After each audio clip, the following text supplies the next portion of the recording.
Welcome to the Art Studio Insights podcast, where we demystify the creative process and exchange ideas with career-minded artists. We are your hosts, Adriana M.A. and Jackie Sanders. We are two emerging artists sharing forward the advice and business lessons we have learned along our journey. So if you're not already, please go ahead and subscribe. This will help other creatives like you find our podcast, and you will be notified when we launch a new episode every Tuesday. On today's episode, we're going to be talking about how you define success as an artist, because it is definitely not a linear path. But first, Adriana, what have you been up to in the studio this week? So some exciting developments in the studio this week besides painting. I've been putting together an in-person color mixing class. So by the time that this is released, the class would have already, come through. So more to come on that and how it went, but I'm very, very excited about it. We're going to be doing some fun color swatching exercises, which if any of you ever look at my profile, I'm definitely big into that. And then also testing out some, I've also been testing out some new art products, specifically been working on some handmade journals that have a little bit of my art involved, but also giving space for creatives to write notes or sketch or, organize themselves, whatever they like. So I've been testing out some different things with that and more to come. But yeah, it's been really exciting. How about you, Jackie? I'm letting a pause because your video was breaking up, but all the audio was fine on my end. Oh, it was? Okay. Yeah. Was it good for fine you? on my end too, so I guess Okay, it's good. I just wanted to make a break in case I get choppy, because before it's just like, So, okay. So this week for me, it's definitely been kind of like the start of a new chapter. We just closed enrollment for the Level Up Artist community. So it's been so much fun getting people added into there. If you're listening to this, enrollment is closed for our first founders group. But it's been really fun getting to know all the artists and starting to bond together. But another new beginning has been my new studio space.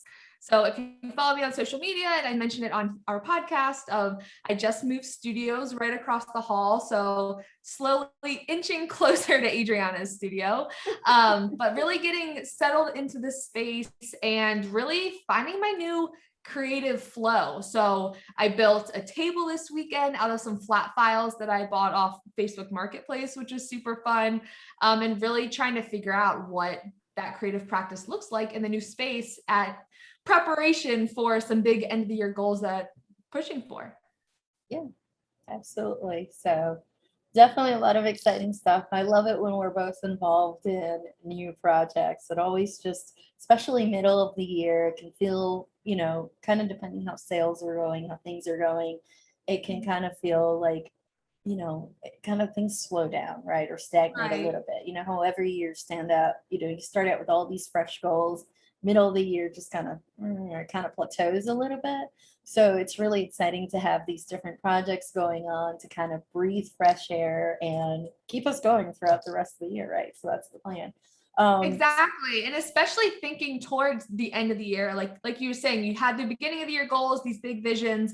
And I love taking the middle part of the year to really reverse engineer, okay, how do I want to end this year? A lot of the time that's the conversation around like October, November of like finish the year strong. But I love doing that now of really what do I want that to be? And it's a lot less intimidating when you think 6 months in advance versus I need to do this in the next 2 weeks, urgency, stress. Exactly. And so I feel like a lot of that has to do with our topic today of really casting that vision of what does success as an artist mean to you? Yeah. And when it comes to any career, to kind of bring this together, and again, really important with doing that 6-month look back and then 6-month look forward that we're talking about. It's really important to keep in mind the income part is significant, but by no means the only way to measure your success or how you're doing. Yeah. It's just one of the metrics, right? So what we're going to be doing today is we are going to be covering 10 different ways in which creatives can define their success. So Jackie, why don't you just kick us off? Yeah. So aside from income, the one thing that a lot of people that I feel like it's a very tangible thing to push towards is production of artwork. So how many pieces do you want to make each month, each year? How many hours do you want to spend in the studio each week? And that's a very tangible goal to track and reverse engineer, because you can literally schedule it into your weekly workflow of, okay, I want to spend 40 hours in the studio this month, which means 10 a week. Or I want to make 10 art pieces this year, so about one a month. It's a really easy, tangible thing to track. Yeah, another one we have on the list is mastery of a medium. So let's say you're just starting out with acrylics or watercolors or oils, one way to define your success is, oh my goodness, when I first started this medium, it was really hard. It didn't look too good. And, here we are 20, 30, 50, 100 pieces later. Now I've gotten the hang of it. So that's definitely another way to measure success. So another thing is scheduling exhibitions or teaching venues. So maybe there's a community space that you want to display your artwork in, or a local gallery. Maybe there's a certain type of course that you want to teach at with a local organization or at a school. Those are things that you can track in terms of gauging where you are in your creative journey of having those exhibitions booked, having those classes at local venues on this schedule as a benchmark for getting to where you want to go. Yep. Another one is improving or maybe even upgrading your home, your studio, your environment. So, for example, a goal, and I'm sure this is one of Jackie's, was, for example, upgrading her studio. Or at one point when we were working from home, one way in which we measured success was to say, I want to upgrade the space that I'm working in. And for us, that meant moving outside of, second bedrooms in the house and into a public facing building full of studios, full of artist studios. So definitely that can be another way to look at it. If it's not possible to move outside of the home, maybe it's just something you want to optimize inside the home, a new canvas cart, a new way to organize the space, clearing out an extra area in the garage, whatever that may look like. But looking Yeah. back and being able to say, this was the goal and I did it, that's huge. Every small win counts, and that's definitely one of them. Yeah, and especially in terms of your creative space, I think that really helps in terms of planning a space that is more in line with your workflow, which for me really ties into number 5, which is maintaining your excellent health. So mental health, physical health, spiritual health, and really focusing on sustainable studio practices that will help you not burn out, not feel super sluggish, and really making sure that health and your well-being is one of your business benchmarks so that you can grow long term. Yeah, and to that I would add, an example that comes to mind when you mentioned that is getting enough sleep. That is part of your Yes. health. If you are staying up till the wee hours painting right before you have to go to a job, guilty, I've done it. It's bound to take a toll, honestly, and then your performance, even, when painting, it's gonna suffer. It's just what's gonna happen. So then all of these other, measurements of success that we're talking about could suffer as a result. So it should almost be a number one or pretty high up Yeah. on the list, but definitely get enough sleep, so that Yeah. you can And function better. especially from the burnout standpoint. I mean, I don't know a creative or even a person who hasn't experienced the true effects of burnout. And that is only prevented by maintaining your health and creating that balance. So that's definitely a top marker for me. Yeah, it is for me too. Another one that we have on the list is, you could have this goal of seeing your artwork published. So you would just have to reverse engineer in a way, kind of like different publications, maybe the type of publications you want your artwork to be seen in, and then, go look out for the calls and what they require, and then make the applications and do the appropriate follow-ups. But that again, looking back, you could say, wow, my artwork was in X, Y, and Z magazines this past 6 months. It's easy to forget these wins, but this is definitely one to tally up.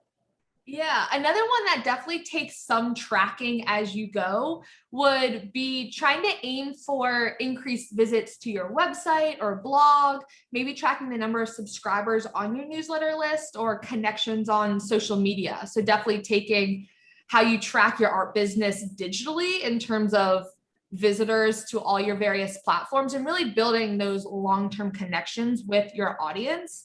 Because as much as we love to have in-person events and have valuable conversations from a long-term business strategy standpoint, you really can reach more people digitally. So tracking those over time and setting benchmarks that you want to hit. So then all of your creative content can be geared towards hitting those milestones. Exactly. And really important with mentioning that one is that that's an easy one that people get distracted by, or, Yeah. to a certain extent, they'll say money and followers on social media. And Yeah. honestly, I mean, this is why we're going down this list with you guys. Those are not, that's not all there is, right? There's Yeah. so much more that comes into, comes into play. But anyways, just wanted to kind of give the little warning flag on that one. Like, don't let that be the things that you only focus on. Yeah, exactly. Especially the Instagram conversation, which we'll definitely Mhm. dive into that in the future. But I feel like there's the difference between vanity metrics and actually indicators that you're moving forward. And I mean, followers are great, but are they actually people that connect with your artwork? Are you getting good engagement conversation? And like, is that moving your business forward as much as, let's say, an exhibition would? Or being featured in a certain publication. These are all various indicators that can be used to grow versus a more vanity metric that just feels good and you think it might look good to other people, but it's not actually getting you to where you want to go. Exactly. Exactly. Another one that we have on the list of, ways to measure success is increasing sales of your art, book, or product. So this is, besides the amount of artwork that you're creating, this is more like specifically looking at the numbers, right? Right. Not just as a total income, but basically you could look at this too, or we could call this like income streams, which I'm sure most of you have heard about by Yeah. now, and being able to set these targets where you say, okay, one of my income streams is selling an ebook, for example, right? On color mixing. I'm making this up for a second, right? Then a way to measure success would be to say, okay, I want to increase my sales of the book by 20% in the first 6 months of the year, right? So when you come to this mid-year checkpoint, kind of like, what we're alluding to, you would see, okay, how much did my sales increase? Did I hit my target? Do I need to adjust it? Sometimes you got to adjust it down or adjust it up. That's fine. Pivot is necessary. Or do I need to, look, this is not working. Do I need to refocus my efforts on something else? But this is definitely another way kind of measure the temperature on how you're doing, is to look at those different ways that you make money and see how they're doing. See these different offerings, how they're doing. Yeah, definitely. And I think that kind of ties in with number 9 from a money standpoint is receiving grants or residencies. So these are definitely things that weren't always on my radar, especially coming right out of academia. But having the awareness and to or need to research various grants that are normally through local or regional organizations that will essentially you fill out an application, you submit for funding, and then you can get X amount for a project that you're working on. Or artist residencies. If there's a public community space that has artist studios, applying to be in one of those studios, some are paid, some are free for a set amount of time, but really other avenues to get more opportunities, to use other people's networks and relationships to further your art business. Exactly. And some residencies actually pay you. So that's Yeah. something definitely to be on the lookout for. Mm-hmm. And they're There an is, amazing opportunity to network with other artists and also just really dive into it, maybe like a specific project. Okay, you're at this residency for 6 months to build X. By the end, you will have this exhibition. There are a lot of really cool opportunities there, but if that's not on your radar as a goal or even like something that's possible, you're not going to look to research them, apply for them, talk to people about the application process. And I think that's one that people really don't look at a lot, which is super awesome opportunity though. Yeah, for sure. And last one that we have on the list is obtaining commissions. So this may or may not be a goal or a portion of your business you'd like to go into, but there's a possibility you may set a goal, say at the beginning of the year and say, I want to generate so much in sales, in order to do commissions, or perhaps you're looking at it more like, okay, commissions allow me to work larger, for example, right?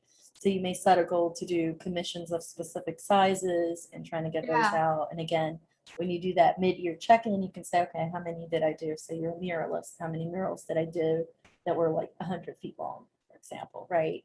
And did you hit your targets or not? So definitely another way to kind of look at it, not just from a strictly economical standpoint, but it could also be kind of like in a goal setting standpoint, like this is what I want to do. Did I do it? Or how close am I to it? Or actually, this is not going to work out and I need to pivot, and that's okay too. Right. So these are 10 ways that you can really define success as an artist. To go through them again, number 1 is production of artwork. Number 2, mastery of a medium. Number 3, scheduling exhibitions or teaching venues. Number 4, improving your home studio and environments. Number 5, maintaining excellent health. Number 6, seeing your artwork published. 7, tracking increased visits to your website, blog, newsletter, or social media platforms.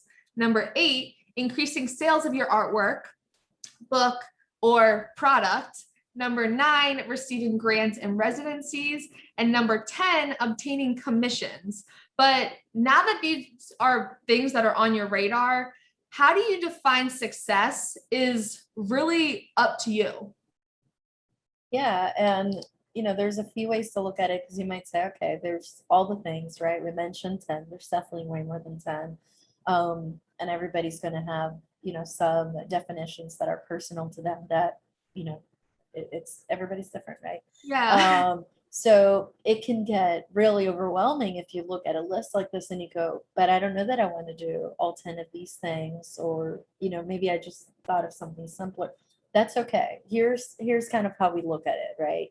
Pick 3 to 4, right, to get started. Maybe one of them is how much money you make, with your art every year. One of them could be social media. So those 2 are definitely very popular. Say a third one is how many pieces you create. And then the fourth one has to do with how you're known. So whether it's exhibitions or publications or commissions, right? So pick 3 to 4. And the way we're going to look at this is these 3 or 4 are going to become your guiding compass. So whenever a new opportunity comes up, what you're going to do is you're going to say, okay, does this take me towards my goals, towards the things that I feel are my definition of success? Or is this going to take me away from it? Is this going to take away from an opportunity that is better aligned? Regardless, I will say, as creatives, we tend to be open to opportunities and experimentation. So just be cognizant if something does come up and it seems really interesting and you really want to give it a shot, and maybe it's not necessarily in alignment with what your goals are, then perhaps put it on the back burner until you actually have time to do it. So, maybe your big goal is you want to have commissions, but an opportunity came up to teach kids at a summer camp. Well, how do you handle that, right? Maybe you do both, right? But kind of being cognizant of like, okay, if I have to pick one out of the 2, which one aligns best with my goals? Right, exactly. And I think that's the biggest thing, is that you don't necessarily have to say no to an idea or an opportunity, but making sure that you are actively choosing what you are pursuing. And that's been a big motto of mine as I've built my art business, is like actively choose the future you are creating. Because after all, this is your art. It is your art business, and you are really free to take it in any direction that you want. So rather than being distracted by shiny object syndrome, or like we talked about last week, of things that you feel like you should be doing, make sure you're choosing the avenues that you're pursuing, because ultimately the goal is to make an art business that you want. Yeah, and you basically carve your own path. This is how it works.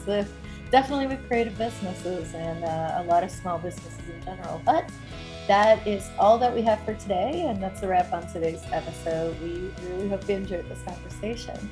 As always, both of our blogs will be linked in the show notes, where you can find episode notes and a list of all of these ways to gauge success as an artist. And if you want to stay connected with us in between episodes and share what you have learned, you can follow us on social media. I'm at AmayArt on all platforms. And I'm J Standard Studio on all platforms. Thank you so much for listening. We'll talk to you next week.